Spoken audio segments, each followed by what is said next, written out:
자, 오늘 이 본문 가지고 우리 은혜를 나누겠습니다. 우리가 많이 이제 다룬 본문이에요. 바울이 우리를 질그릇으로 비유했습니다. 질그릇이다. 그리고 그리스도를 보배로 이렇게 비유를 했습니다. 이 고대 사회의 이 그릇들이 주로 흙으로 만든 질그릇들입니다. 요즘은 질그릇 만나보기 힘들지만 고대 사회는 이 진흙으로 만든 아주 투박한 매력적이지 않은 그런 질그릇이 실제적으로 많이 쓰여졌습니다. 물도 담고 또 술도 담고 곡식들도 담고 다 이게 질그릇으로 한 것이죠. 대부분이 질그릇이었습니다. 그리고 어떤 그릇은 질그릇이 대대로 내려가는 거예요. 깨어지지 않고 잘 쓰면은 또 자녀들에게 물려주고 또 물려주고 이렇게 갑옷처럼 투박하지만 이제 때가 묻은 이제 그런 질그릇이 내려갔습니다. 우리가 일반적으로 이 그릇으로 비유하는 사람을 그릇으로 비유하는 경우가 많죠, 그죠? 주로 그 사람 참 큰 그릇이다, 뭐 그런 얘기 하잖아요. 그 사람을 또 금그릇, 은그릇 뭐 이런 얘기하면서 귀하게 쓰임 받는 거, 쓰임 받는다 할 때도 그 그릇으로 얘기하고 사람을 얘기할 때도 그릇이다. 인물이 큰 인물이다, 큰 그릇이다. 이제 이렇게 얘기하죠. 베드로전서에서 보면 아내를 가리켜서 더 연약한 그릇이요, 그죠? 더 연약한 그릇이요. 집에 있는 아내들은 연약한 그릇이다. 잘 귀하게 여기라. 이제 그렇게 얘기하죠. 바울은 자신을 하나님의 이방인을 위해서 택한 그릇이다. 그렇게 또 표현을 했습니다. 하나님이 자기 자신을 이방인을 위해서 택하신 그릇이다. 또 성경 곳곳에 하나님은 토기장이로 비유를 많이 하시죠. 토기장이에 의해서 빚어진 우리들을 비유하고 있습니다. 바울은 우리의 존재를 확실하게 규정하고 있는데요, 이 질그릇의 소재가 뭡니까? 흙입니다. 그러니까 인간은 흙으로 왔고 또 흙으로 돌아가죠. 우리의 성분 자체가 흙입니다. 우리 뭐 지금 뭐 씻고 이렇지만 한 줌의 흙이에요. 이 흙이 뭡니까? 흙은 지천에 있는 거잖아요. 지천에. 요즘은 콘크리트로 다 발라가지고 찾기 힘든데 뭐 우리 땅에 들어오면 전부 다 흙입니다. 그죠? 이 흙이라는 표현도 있지만 먼지, 티끌 뭐 이런 표현도 쓰잖아요. 아담이 그렇잖아요.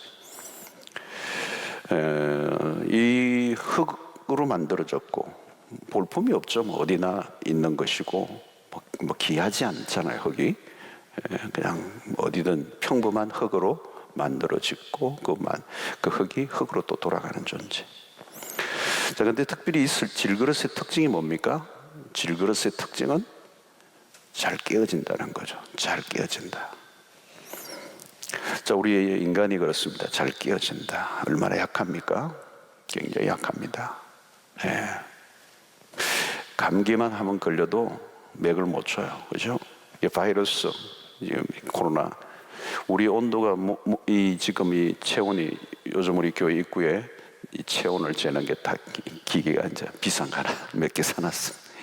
우리 안전하게 예배를 드리기 위해서 사놨는데 저도 매일 이제 새벽에 올 때마다 그 비싼 거니까 저 이제 값을 해야 되겠다 할 때 대보고 합니다. 근데 정확하게 36.5 안심하는 거 안심한. 근데 이게 몇 도만 올라가도 돼요? 뭐 정신 없습니다. 39도, 뭐 40도, 1도만 올라가도 표가 나죠, 그죠? 완전히 다운이 되어버리는 겁니다. 지금 바이러스가 온 세상에 휘청거리잖아요. 여러분 보십시오. 바이러스가 뭐 눈에 보입니까? 뭐 보이지도 않아요. 그런데 그게 온 세계를 지금 휘저놓죠. 우리는 밥을 안 먹어, 한 끼만 안 먹어도 이 몸이 말이 안 해요. 하루만 안 먹어도. 하룻밤만 잠을 못 자도 해롱해롱하는 겁니다. 젊다고 자신할 수 없어요. 요즘 뭐 젊어도 못 믿습니다. 한 방에 과로하니까요 청년도 가버리더라고. 호주에 있을 때 워킹 비자로 와가지고 밤낮으로 뛰더라고. 왜냐하면 이 돈이 들어오니까 이게 막 눈이 뒤집어져가지고 막 계속 막 뛰면 뛰는 대로 호주에서 일을 하면 돈이 들어오니까 밤낮으로 한 1년을 일했어요, 그 청년이. 근데 갑자기 전화가 왔어요. 급사를 했어요, 급사. 그래서 우리 청년부 목사님이 가서 장례를 쳐줬어요. 한국으로 싣고 왔어요. 이 청년인데 얼마나 혈기왕성합니까? 에너지 넘치죠. 근데 안 쉬고 1년 죽도록 주야로 일하니까 그냥 급사를 하더라고. 무섭더라고요. 아무리 건강하고 아무리 체력이 좋아도 소용없습니다, 여러분. 험난한 바다에 한번 갔다 항해 그만 갔다 와도 그냥 죽는 거죠. 여러분, 인간의 마음이 또 약하죠. 잘 깨지잖아요, 그렇죠? 참 약해. 우리 마음이 굉장히 약합니다. 누가 한마디만 해도 막 파도가 치잖아요. 잠 못 자고 신경성 장애 막 소화 안 되고 우리 굉장히 약해요. 마음의 병, 요즘 마음의 병 안 걸린 사람 별로 없어요, 여러분. 마음의 바이러스가 지금 다 들어가지고 사람을 헬렐레 조금만 환경이 어려워도 죽느니 사느니 하잖아요. 우리의 의지력은 어떻습니까? 의지력도 굉장히 약하잖아요. 보통 작심삼일이라고 그래요. 작심삼일. 딱 진짜 그래요. 그래서 수요 기도회가 만들어진 게 작심삼일 때문에 그래요. 주일날 은혜 받고 월요일 날은 그래도 괜찮아요. 약발이 좀 있어요. 그래서 수요일쯤 되면 거의 헬렐레한 거든. 그래서 수요 기도에 와서 은혜 받고 다시 가고. 우리는 이제 철화가 있으니까. 이 의지도 약한 거죠. 그냥 깨지는 겁니다. 베드로가 모든 사람이 다 주를 버릴지라도 나는 버리지 않겠습니다. 뭘 버리지 않아요? 박살나잖아요, 그죠? 이게 질그릇이에요, 질그릇이. 그러니까 여러분, 우리가 사람들을 보면서요, 기대를 별로 하지 마세요. 대단한 일이 벌어지겠구나. 안 대단합니다. 인간의 그 마음, 처음에는 초심은 주를 위하여 내 이 생명 불사를 하는데 그 초심으로 유지하는 사람 없죠. 다 무너지는 거예요. 의지 다 무너져요. 각오 안 하는 사람 어디 있어요? 결단 안 하는 사람 어디 있어요? 큰 소리 안 친 사람 어디 있어요? 그러니까 여러분, 사람을 보면, 사람에게 기대하면요, 우리 실망합니다, 실망. 용기가 대단해도요, 그 용기 오래 안 가요.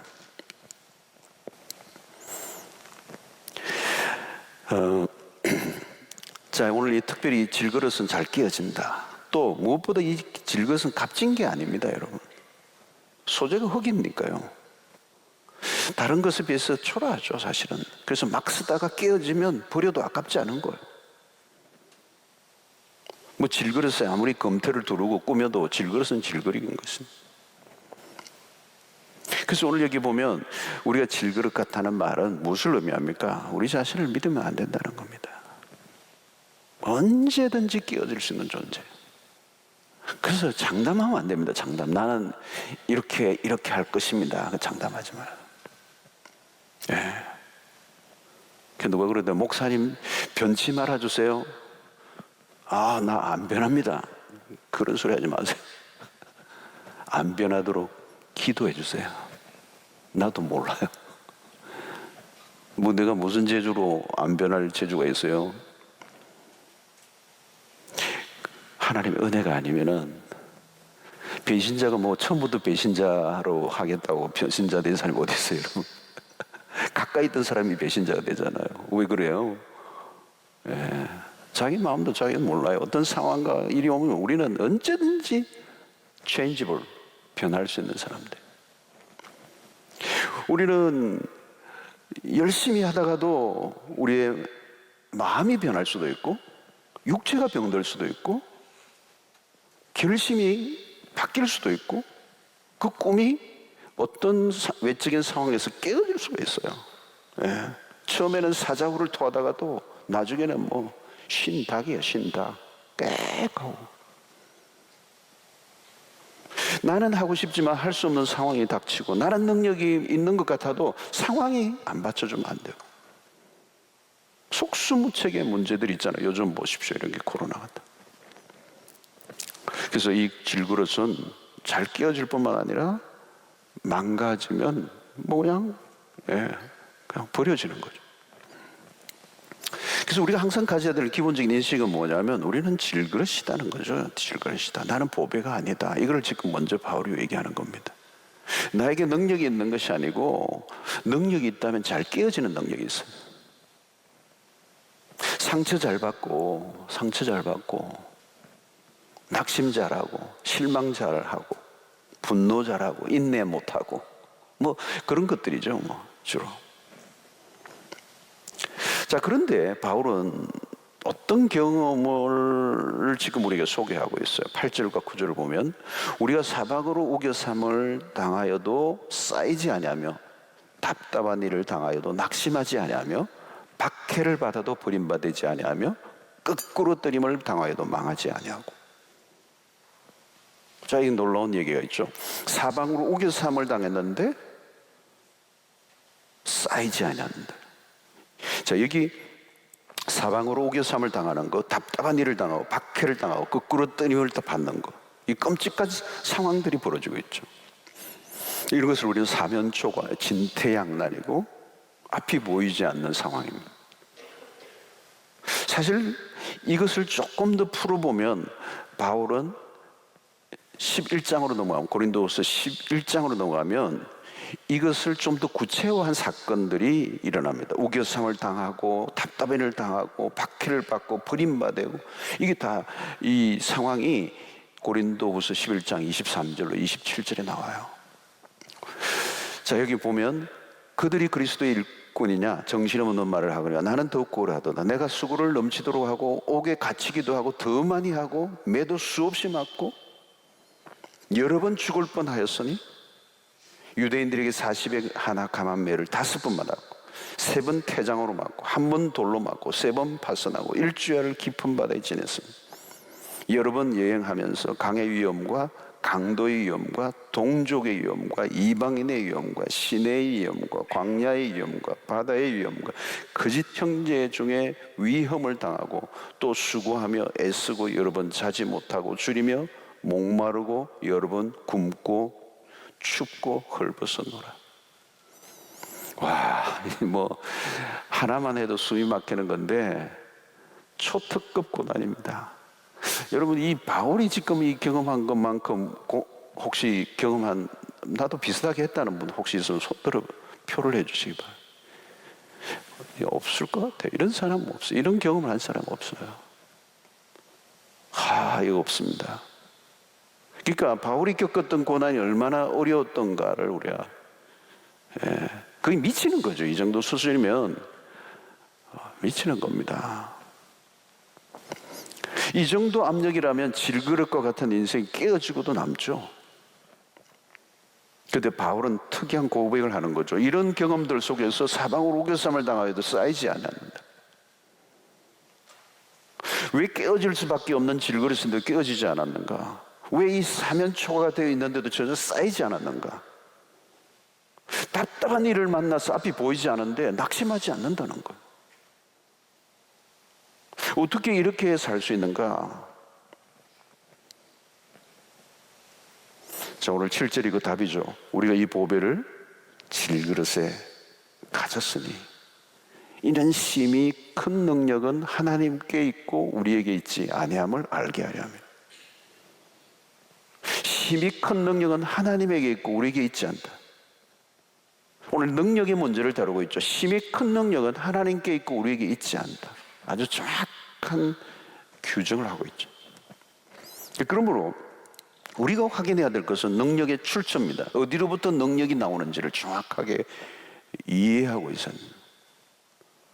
쉽게 얘기하면 기댈 곳에 기대야 되는 거죠. 믿을 것을 믿어야 된다는 거죠. 능력이 어디로부터 오는가? 이 보배를 질그릇에 가졌으니 자, 이것은 바울은 지금 내 안에 무엇을 담고 있느냐를 말씀하고 있습니다. 어떤 그릇이냐, 그릇의 소재가 무엇이냐, 스타일이 어떤 것이냐, 그런 건 중요하지 않아요. 중요한 것은 무엇을 담고 있느냐. 담고 있는 것에 따라 그릇은 결정된다는 겁니다. 담겨 있는 것에 따라 그릇의 가치가 결정한다. 이런 중요한 것은 그릇이 아닙니다. 그 안에 무엇을 담고 있느냐. 고려 청자라도 그 안에 쓰레기를 담아두면 쓰레기통이 되는 거잖아요. 플라스틱 통이라도 꽃을 담아 놓으면 꽃병이 되는 거고. 무엇을 담느냐는 것 때문에. 겉은 멋있는데 속은 흑한 사람들이 많죠, 요즘. 요즘 보세요. 이게 화장도 멋있게 하고 멋있는 옷도 입고 다니는데 병든 사람 많거든요. 마음이 병들어가지고 이상한 사람들이 많아요. 아주 사이코도 많고. 마음이 다 무너져가지고 망가질 때는 망가진 사람들 많거든요.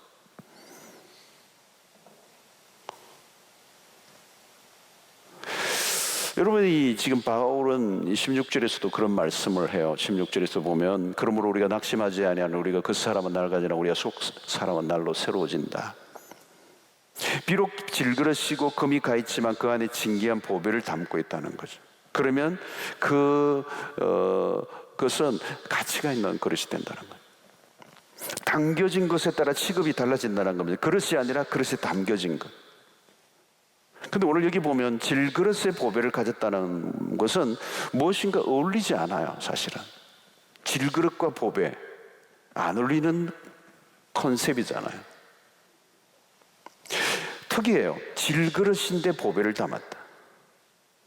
질그릇이라면 그저 그런 것을 담을 텐데 각종 잡동사니들로 채워야 어울릴 것 같은데 신기해요. 질그릇이고 보잘것없고 깨어지고 버릴 수밖에 없는 것인데 그 안에 보배를 담아놨다는 거예요. 이게 이제 은혜라는 거예요. 은혜를 지금 설명하려고 하는 것입니다. 하나님의 은혜. 우리가 바로 그런 존재라는 거예요. 우리는 정말 보잘것없는 존재, 깨어질 수밖에 없는 존재고 버려질 수밖에 없는 존재인데 우리 안에 보배를 담아 놓았기 때문에 우리가 기가 막히게 쓰임 받는 이게 하나님의 은혜를 입은 자들이라는 거죠. 우리 자신만을 보면 그저 그런 인생이요. 특별한 게 하나도 없어요. 내세울 만한 게 없고요. 예. 근데 그 안에 담겨진 보배 때문에 밸류가 달라져 버렸다는 거예요. 이 그릇의 밸류가 달라져 버렸다. 뭘 담고 있느냐는 거예요. 뭘 담고 있느냐. 내 안에 무엇을 담았느냐. 보배를 담았다. 보배. 근데 이 보배가 그냥 보배가 아니고 우주보다 크신 그리스도를 담았다. 그리스도를 우리가 담았다. 바울은 그런 얘기를 하고 있는 거죠. 나는 죽을 고비를 넘기고 별 이상한 취급을 다 당하고 우겨쌈을 당하고 그런 답답한 일을 당해도 낙심하지 않고 거꾸로 떨림을 당하여도 망하지 않는 것은 내 안에 그 보배 때문이라는 거. 보배 때문에. 여러분, 사람들이 조금만 어려움을 당해도 낙심하고 절망을 왜 합니까? 내 안에 가지고 있는 게 뭔지를 모르기 때문에. 그냥 질그릇 자체만 보면 정말 소망이 없는 거죠. 가진 것 없고 가진 것도 점점 없어져 가고 소멸되고 나이 들어가고 그러면 그 자기 자신을 바라보면 우리는 절망할 수밖에 없어요. 나이 들어가는 분들도 그러죠. 나이가 들어가면 그 사람은 점점점 낡아지니까 자기가 나이 들어가는 거로 인해 절망하는 거예요. 왜? 껍데기만 보고 있으면 절망할 수밖에 없는 거예요. 안 늘 재주고 누가 있어요? 아무리 그냥 뭐죠? 안티가 아니고 에이징, 안티 에이징 그거 바르고 있어요? 네. 발라도 소용없어요. 아무리 발라도 소용없어요.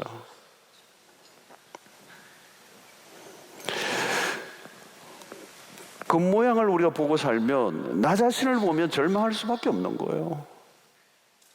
누가 한마디 한다고 내가 막 그냥 쪼리고 자존감 무너지고 그런 건 뭐예요? 그건 나를 지금 보니까 그런 거야. 내 안에 나는 그래, 나는 그런 사람이야. 너가 뭐 욕하고 당신이 폄하하고 뭐 그냥 뭐 그렇게 나를 초라해 본다 할지라도 인간적으로 난 내세울 게 하나도 없어. 그러나 내 안에 당신이 평가할 수 없는 절대 가치인 예수 그리스도를 나는 모시고 살아. 그게 낙심하지 않는다는 거예요. 상황은 정말 어려워지는 거예요. 점점 내 상황이 어려워지고 내가 생각하기에는 남이 보기에는 망한 것 같은데 내가 망하지 않은 것은 내 안에 보배를 가지고 있기 때문에.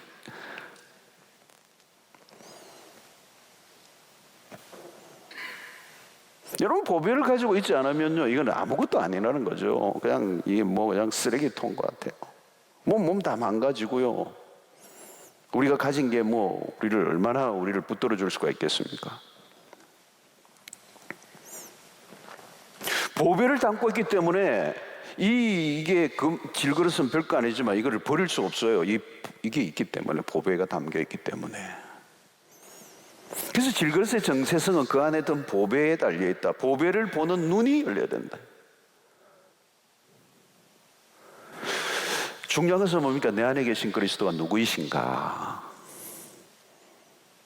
예수 그리스도가 과연 내 삶의 보배가 되시는가? 우리가 보배를 가지면 어떻게 그것을 합니까? 그 보배의 참 가치를 깨닫고 나면 내 삶이 달라지는 거죠. 그 보배가 자랑이 되고, 그리고 밥 안 먹어도 그냥 든든하고, 질그릇인 자신을 자랑할 이유가 하나도 없어. 그럼 큰 실수를 하는 거죠. 보배를 담은 것을 자랑하면 되는데, 그죠? 그러면 저절로 그냥 배가 부르고 자존감이 세워지고 세상 부러운 게 없고 다 빼앗겨도 난 빼앗길 수 없는 것을 하나 가지고 있기 때문에.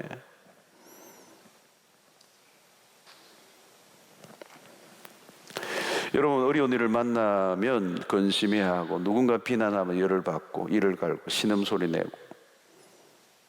여러분, 능력을 가진 삶을 사는 사람들은 그렇지 않아요. 우리에게는 능력이 없지만 그 능력의 근원이신 분이 우리 안에 계획하고 있기 때문에. 오늘 세상이 기독교에 대해서 많이 공격을 하죠. 무엇을 공격합니까? 잘 봐야 돼요, 여러분. 우리가 무엇을 보여주려고 했는가 하는 거예요. 직장에서도 우리의 삶, 우리의 주변 이웃들에게도 내가 기독교인으로서 내가 보여주려고 하는 게 뭐냐는 거예요. 교회가 오늘 뭘 보여주려고 하는가? 교회가 가지고 있는 게 뭘까요, 여러분? 엉뚱한 걸 보여주려고 해서는 안 돼요. 카멘씨 와서 보라 그랬는데 보니까 뭐 별거 없는 거예요. 교회가 아무리 대단해도. 세상에 실망하는 이유가 뭡니까? 와서 보니까 별거 없는 거예요. 왜? 진짜 보여줄 것을 안 보여주고 뭘 보여줘요? 질그릇 같은 걸 보여준 거예요. 바울은 자신이 삶 가운데 경험한 것을 이야기하고 있어요. 이런 심히 큰 능력은 하나님께 있고 우리에게 있지 않다는 거예요. 우리 자신을 믿고 덤비다가는 깨어진 경험이 들어있는 고백이죠. 초점을 어디에 두었느냐니까 오직 하나님께 둔 능력이 심히 큰 것이 하나님에게 있다. 하나님에게 능력이 있다. 하나님의 능력이 역사할 때 진짜다. 그래서 여러분, 참 고린도후서가 굉장히 은혜로운 대목이 많은데요. 우리 잘 아는 우리 12장 9절도 그 말씀이죠.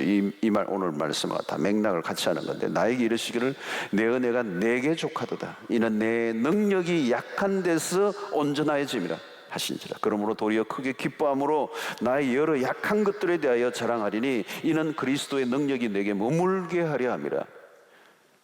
내가 이 질그릇이라고 하는 이 부분에 대해서 조금도 열등감 가질 필요도 없고 자격지심 빠질 것도 없고 의기소침할 필요도 없고 내 상태 때문에 내가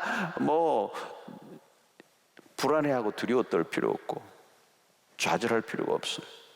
나의 여러 약한 것들에 대해서 오히려 자랑하는 이유는 그 약함 때문에 그리스도의 능력이 내 안에 머물러 있기 때문에.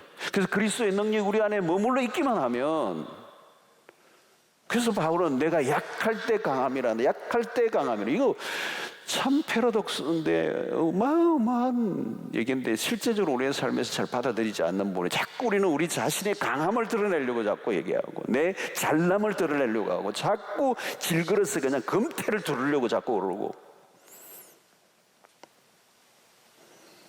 그래서 12장 10절 보면, 그러므로 내가 그리스도를 위하여 약한 것들과 능력과 궁핍과 박해와 공고를 기뻐하노니. 진짜 기가 막힌 얘기예요. 뭘 기뻐하고는 거 있습니까? 바울이 약한 것들, 지금 여러분 약하세요? 기뻐하세요? 힘이 약해 있습니까? 능력과 궁핍, 지금 막 재정이 바닥에 났습니까? 지금 그 얘기하는 거잖아요, 여러분. 밸런스가 없어. 그냥 제로 포인트야. 그냥 마이너스야. 정말 궁핍해. 이 궁핍이라는 단어는요, 그냥 좀 가난하다는 정도가 아니죠. 완전히 바닥을 치는 놀라운 얘기예요. 내가 그리스도의 약한 것들 받아들이는 거예요. 능력과 궁핍과 박해와 공고를 기뻐하노니. 이 성경이 잘못 기록됐나 여기? 기뻐한대요. 기뻐. 이런 복음의 능력이 이거예요, 여러분. 기뻐하노니. 왜요? 이는 그런 약한 그때에 하나님의 강함이 나타나니까. 어려운 일을 당할 때 오히려 기뻐한다는 거. 이유는 내가 그 어려움으로 인해 더 강해지니까. 희한하게 거꾸로는 거예요, 여러분. 내가 세상적으로 잘나고 다 가지고 있고 편하고 배부르고 아무런 핍박도 없으면 우울해야 돼. 그때 우울해야 돼. 여러분, 이것은 바울의 간증에서 나온 자기 간증이잖아요. 자신은 약하고 그런 것들을 감당할 능력이 없는데 이겨낸 이유가 있는데, 나의 약함에서 드러난 어떤 능력이, 자신은 깨어질 수밖에 없는 연약한 그릇이었는데 승리할 수 있었다는 거예요. 여러분, 우리는 종종 환경과 상황을 탓할 때가 참 많습니다. 좋은 조건, 좋은 상황. 우리 목회자들도 그래요. 좋은 조건, 좋은 상황에 교회에서 목회하기 원하지다. 근데 바울은 그게 아니에요. 좋은 조건과 환경에서 무엇인가 역사가 일어날 수 있을 것처럼 생각하는데 그러지 않아요. 상황이 좋은 상태 속에서라야 하나님의 역사가 일어난다면,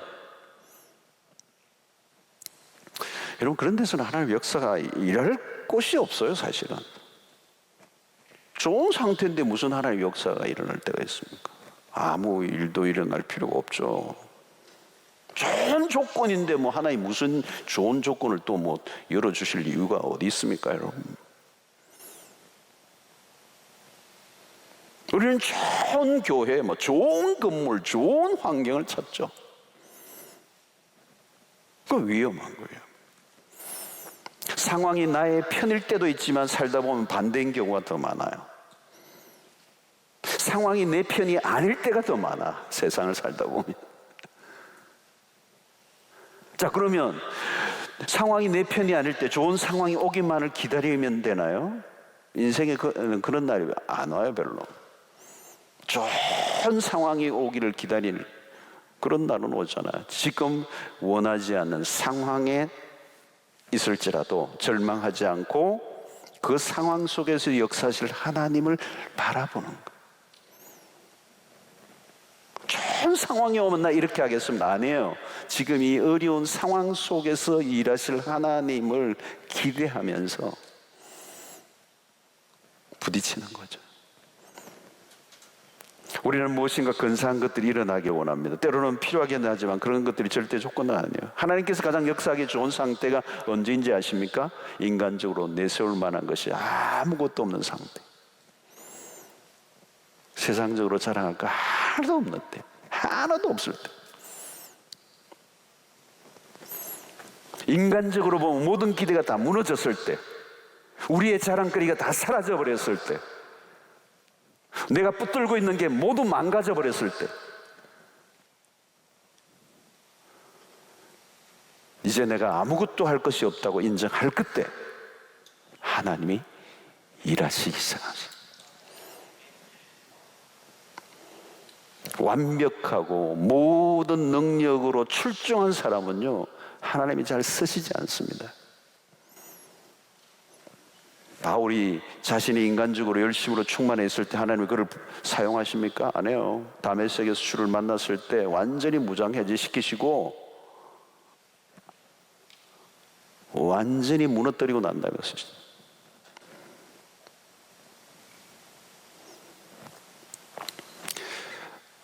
목사도 그런 것 같아요. 목회할 때도 내가 완벽해 하나님이 쓰신다. 너무 그렇지 않아요.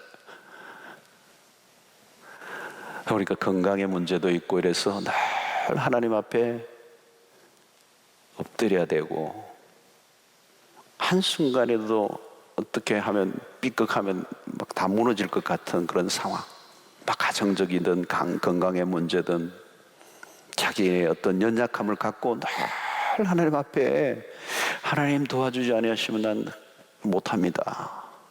그런 상태. 다 갖추고 막 모든 조건이 다 돼 있는 사람을 하나님 쓰시는 게 아니네.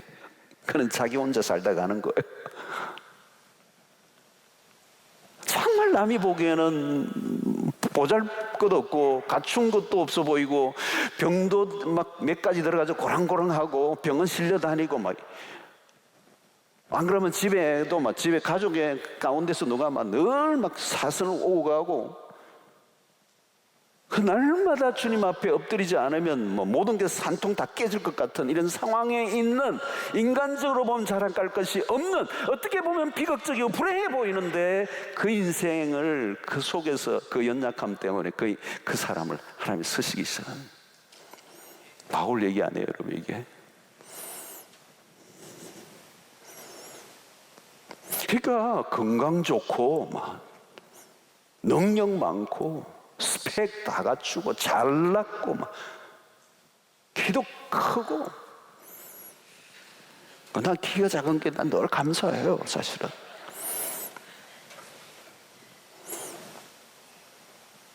교회도 막 건물 좋고 막 위치 좋고, 주변에 막 대형 아파트들이 막 그냥 수천 세대 수만 세대 들어오고, 날마다 막 새 가족들이 몰려오고, 여러분 그러면요, 그때는 진짜 정신 차려야 돼요. 갚버려요 잘못하면.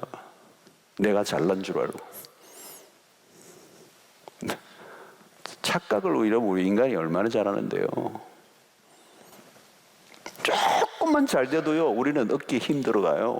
얼마나 교만하고 자기를 자기 능력인 줄로 믿고. 그러니까 여러분, 신앙생활을 우리가 싸워야 할 게 뭐냐면 육체를 신뢰하는 쪽으로 가는 걸 막아야 된다는 거예요. 자기를 신뢰하는 것, 내가 이룬 것에 대한 자화자찬과 만족할 때가 얼마나 위험한지. 저도 호주에서 목회할 때 보면은 그냥 막 잘 되고 막 몰려오고, 와 무섭더라고요. 어느 날 하나님이 경고를 하시더라고요.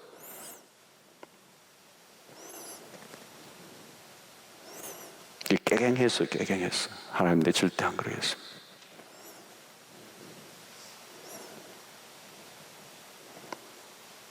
여러분, 우리가 어떤 외적인 것들을 자랑해서는 안 돼요. 그죠? 교회도, 오늘날 교회도 마찬가지. 한국 교회가 막 1200만 막 그러고 막 그 외적인 것들을 많이 자랑했거든.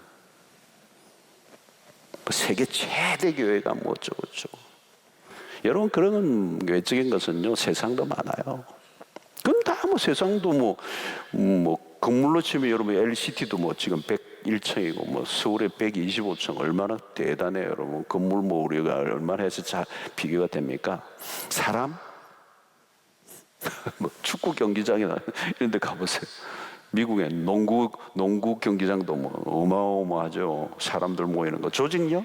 삼성이나 구글 뭐 탁월하죠, 탁월해. 우리가 뭘 자랑하겠습니까? 뭘 추구하겠습니까?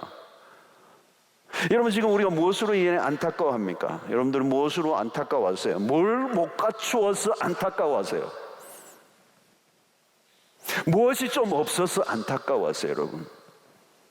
여전히 세상적인 조건과 환경들을 바라고 있습니까?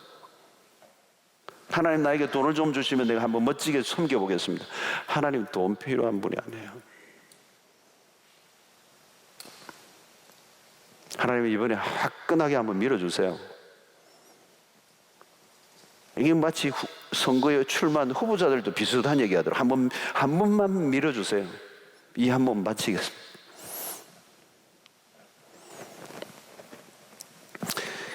우리가 그런 기도하잖아요. 하나님 나에게 능력 주시면 내가 어떤 것을 한번 해보겠습니다. 착각입니다, 여러분.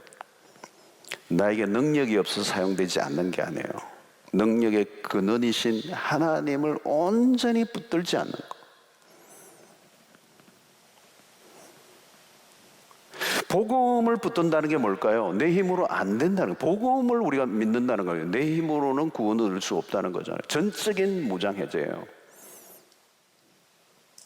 전적인 하나님으로 편으로부터만 주어지는 이 구원을 내가 붙드는 거지, 내 안에 어떤 구원을 위해 내가 기여할 수 있는 것은 손톱만큼도 없다는 사실을 인정하는 거.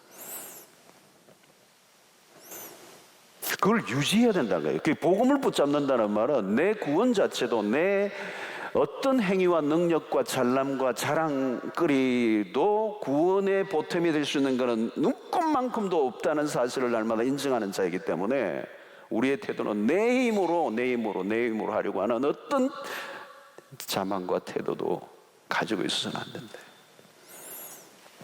율법주의가 왜 그렇게 어려워요? 바리새인들이 왜 예수님이 그렇게 신랄하게 했습니까? 그들의 자신감, 이거 정말 문제 많죠. 자신감이에요. 무엇인가 이룬 것 같은, 남과 다른 뭔가 갖췄다라고 생각하는, 스스로를 인정하는 태도들.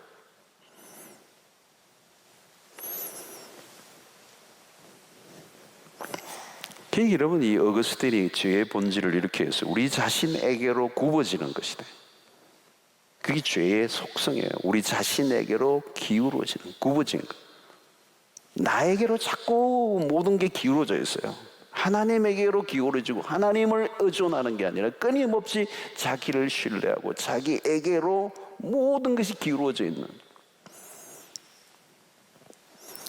요즘 코로나로 인해서 모든 게 멈췄잖아요. 아주 이게 초기에는 저도 답답함이 좀 많았어요. 뭔가 해야 되는데, 올 한 해 뭘 해야 되는데 계획을 많이 했거든요. 그리고 저는 이제 올해 아주 이제 막 계획하고, 다른 해보다 올해는 좀 뭔가 이 사역도 치고 나가야겠다는 생각도 들고 막 이랬는데 이 코로나가 딱 터져버렸어. 지금 뭐 어떻게 할 길이 없잖아요. 무엇인가 해야 되는데. 요즘 한국교회가 어렵잖아요, 그죠? 자꾸 제 안에 이게 간절함이 있고 뭔가 해야 되는데, 의욕도 있고 열정도 있는데 뭐 할 수 있는 게 많지가 않아. 기대에 하나님께서 우리에게 주시는 저에게 말씀으로 힘 빼라.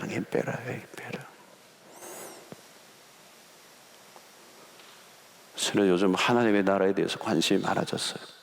이 세상의 나라가 부실해서 그런지 하나님의 나라에 대한 관심이 많고, 성경도 하나님의 나라에 대해서 핵심적인 님이니까 살펴봐요. 하나님의 나라를 우리가 바라보는 사람들은 조급증을 갖고 있어서는 안 돼요. 조급증을 가지고 있으면, 하나님의 일을 하는 사람도 마찬가지. 조급증을 갖고 있어요. 세상은 몇 년 안에 무슨 역사를 이루겠다는데 되지도 않아요. 우리는 무엇인가 초조해서 우리의 힘으로 빨리 위대한 일을 이루어내려고 하는 그 욕심이에요, 욕심. 하나님이 하시는 훈련은 우리의 힘을 빼고 주님의 때를 기다립니다. 성경을 보면 진짜 이 하나님의 때라는 이거는 어마어마한 큰 주제예요. 하나님의 나라와 함께 하나님의 인도하심 속에 반드시 이룰 그분의 약속을 기다리는 그분의 때, 결정적인 이 카이로스. 근데 우리 안에 믿음의 반대 말이 뭐냐? 조급증이에요, 조급증.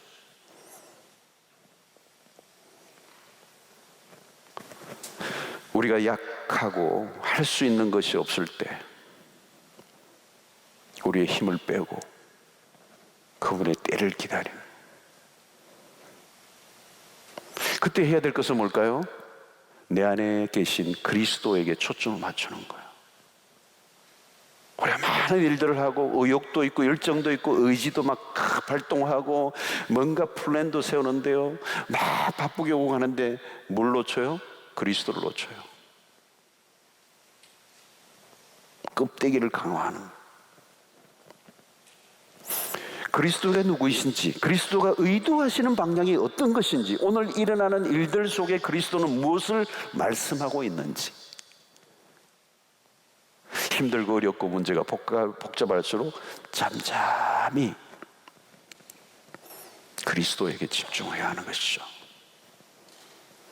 우리가 늘 확인해야 하는 것은, 중요한 일은 우리가 못한다는 거예요. 중요한 일은 하나님이 다 하세요. 하나님이 하실 일과 우리가 할 일을 잘 구분해야 합니다. 무엇인가 막힐 때는 내가 무엇을 해야 한다는 생각을 내려놓고 하나님이 하시려고 하는 것에 관심을 기울이는 것.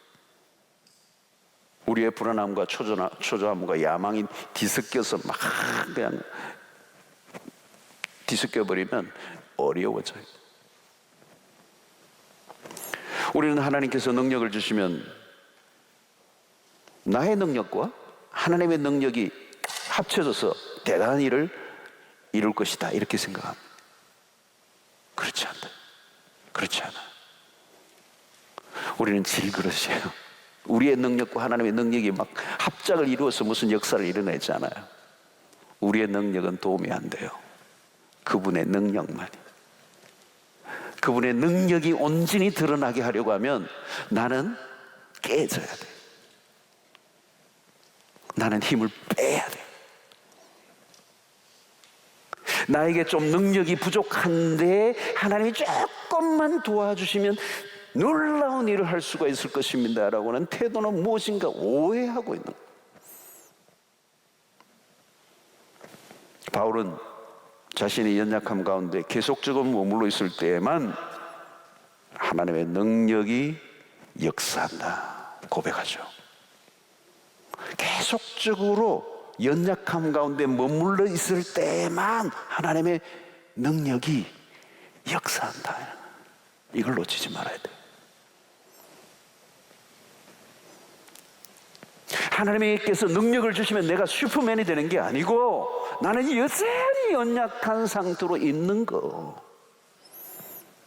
이게 중요한 거예요. 그러니까 나에게 뭐가 있는 것처럼 건들건들 막 폼 잡으면요 며칠 안 가요. 박살이 나요. 우리는 능력이 조금만 주어져도 착각을 해요. 옛날에 보면 신유언사 받으신 분들 많았거든요. 한국교 요즘 별로 없는데 옛날에 신유언사 받은 분들이 굉장히 많았어요. 근데요 다 나가 떨어져요. 막 기도하니까 나으니까요 처음에는 겸손하기 시작해요. 근데 나중에 다 나가 떨어져 버려요. 교만이 생겨요. 내가 기도하니까 되네. 자기의 능력인 줄로 착각하는 거예요.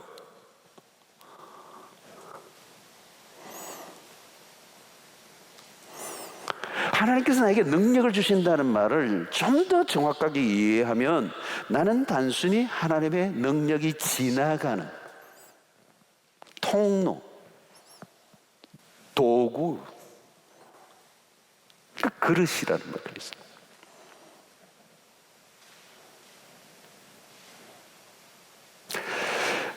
하나님의 능력 플러스 나의 능력이 합해져야 된다는 말이 결코 아니라는 거예요. 우리의 능력을 받아, 하나님의 능력을 받아 나의 능력이 배가 되는 것도 아니에요. 우리는 질그릇일 뿐이에요. 금방 깨어지고 망가질 수밖에 없는 질그릇. 보배를 가진 질그릇으로만 남아있을 때 우리 질그릇은 가치가 있는, 우리는 도무지 믿을 수 있는 존재가 아닙니다. 나를 신뢰하면 안 돼요. 나를 미워하거나 내가 대단한 것처럼 착각하면 그건 망하는 길이 망하는 길. 여러분, 세상은 1류, 2류, 3류, 뭐 A급, B급 막 나누죠. 그게 세상적인 기준이에요. 우리의 기준은 달라요. 그냥 급수도 없어요. 그냥 질그릇이에요. 볼품없는 질그릇. 좀 사역 열심히 하고 좀 나아지니까 나는 그냥 A급 질그릇, 그런 게 없어. 그냥 질그릇이에요. A급 질그릇 안 깨져요? 깨져요. 깨지는데 무슨 A급, B급이 있습니까? 그러니까 여러분, 하나님 나에게 무엇을 할 수 있는 능력을 달라는 기도는 조심스러운 기도입니다. 하나님 우리에게 능력 주세요. 각종 응사도 주십니다. 축복도 주십니다. 기도 응답도 하시죠. 그런데 시간이 흐르면서 나에게 주신 것들에 익숙해지면서 그것이 어디로부터 나왔는지를 잊어버리는, 하나님으로부터 온 능력이라는 걸 잊어버려요. 우리에게 능력이 없습니다. 출처, 우리에게서 나올 게 아무것도 없어요. 그래서 세월이 흐를수록 간증거리도 많아지고 기적을 체험한 것도 많아지면 그게 위험해요. 위험해. 바울이 간증을 많이 안 해요. 아주 놀라운 경험들은 숨겨요. 3인칭을 써요. 목사 역시 질그릇입니다. 저도 저를 보면 질그릇이에요.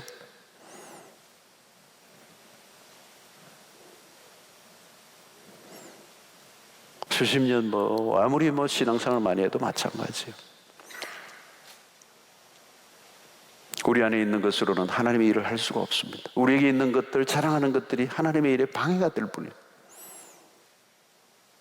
여러분, 그런 게 있으면요, 빨리 던져버렸어요. 없애버렸어요. 잊어버렸어요. 버려요. 미련 없이. 그래서 바울은 뭐래요?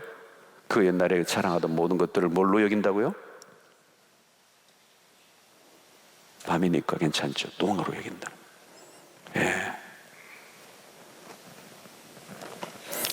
자, 질그릇이 해야 되는 것은 무엇입니까? 그러면 첫 번째는 내 안에 이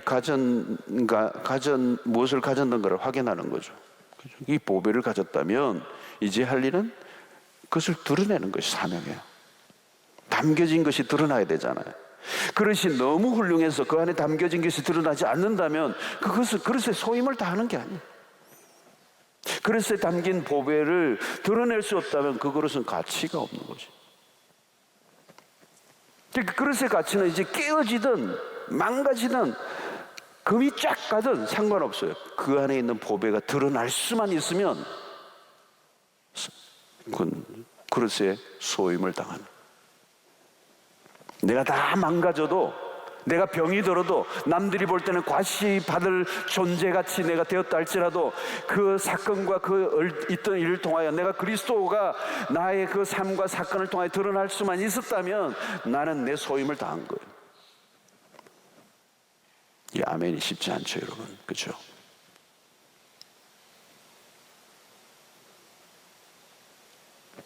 질그릇의 가치는 그 안에 보배를 드러낼 때, 10절에 보니까 우리가 항상 예수의 죽음을 몸에 짊어지면 예수의 생명이 또한 우리 몸에 나타나게 하려 합니다. 자, 질그릇의 보배를 드러내는 것. 드러내려고 하면 어떻게 해야 됩니까? 질그릇을 비워야 되죠. 질그릇의 잘남을 깨뜨려 보아야 그 안에 보배가 드러납니다. 깨어져야 돼, 질그릇은 사실. 그래야 보배가 드러나는 거죠. 일종의 그릇은 틀과 같죠. 틀이 필요하지만 틀이 너무 견고하면 그 안에 담긴 것을 속박하게 되겠죠. 그래서 사실 보면 우리가 가진 생각과 이 생각의 틀이나 이런 게 너무 강하면요, 하나님이 쓰시기 참 어려워요. 응고된 사고, 자신만의 이상한 철학, 자기의 경험이 하나의 틀이 되어 주님을 주님으로 받아들이지 못하고 말씀을 말씀으로 온전히 수용하지 못하면 보배를 드러낼 수가 없겠죠. 그래서 여러분, 자아가 너무 강한 사람들은 자기 자신을 드러내는 일에 열심입니다. 그 자아가 깨어지는 거죠. 자아가 너무 강하면 세상은 금그릇 같고 보석 다이아몬드를 다 치장한 그릇 같아도요, 그 안에 텅텅 비어 있으면 아무것도 아니에요. 다이아몬드 할아버지를 박아놔도 그 안에 비어 있으면 같은 초라해도 예수의 생명이 내 안에. 십자가로 인해 부활의 영광이 더 빛이 나듯이 우리의 삶의 고통이 더 그리스도의 광채가 드러나게 하시는, 그릇은 깨어지고 망가졌지만 금이간 사이로 보배가 찬란하게 빛이 나는,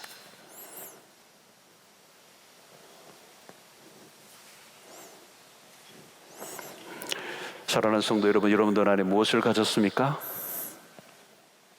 내가 가진 것이 진짜라면 그 진가를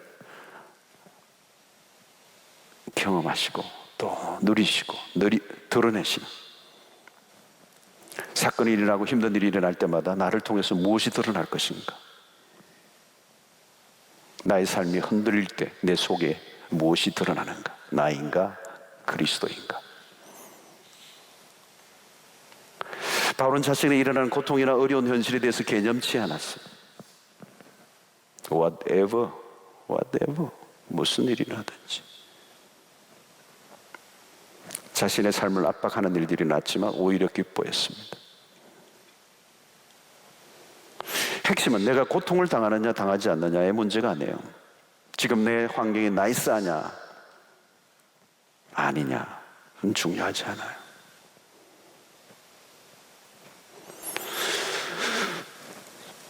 사랑하는 성도 여러분, 이 복음을 붙들고 놓치지 않게 되기를 바랍니다. 아무리 힘들어도 염려하지 마세요. 우리 안에 뭐가 있는가만 확인하시면 돼요. 정말 예수, 그분의 생명이 내 안에 있는지. 모든 것이 사방으로 우겨쌈을 당한 것 같은 삶을 살고 있습니까? 답답하십니까? 답이 없는 것 같은 막다른 상황에 부딪혀 있습니까? 이때 우리가 확인할 것은 하나예요. 내 안에 계신 분이 그리스도이신가? 그분은 우주보다 크신 분이고 온 만물을 다스리시고 통치하시는 왕이십니다. 내가 깨어지고 망가질수록 내 안에 계신 그리스도의 위력이 더 크게 늘어나는, 내가 망가질수록 그리스도의 능력이 더 빛을 발할 수 있다는 사실을 기억하고 그분만을 붙들고 살아가시는 여러분들이 되시기를 바랍니다.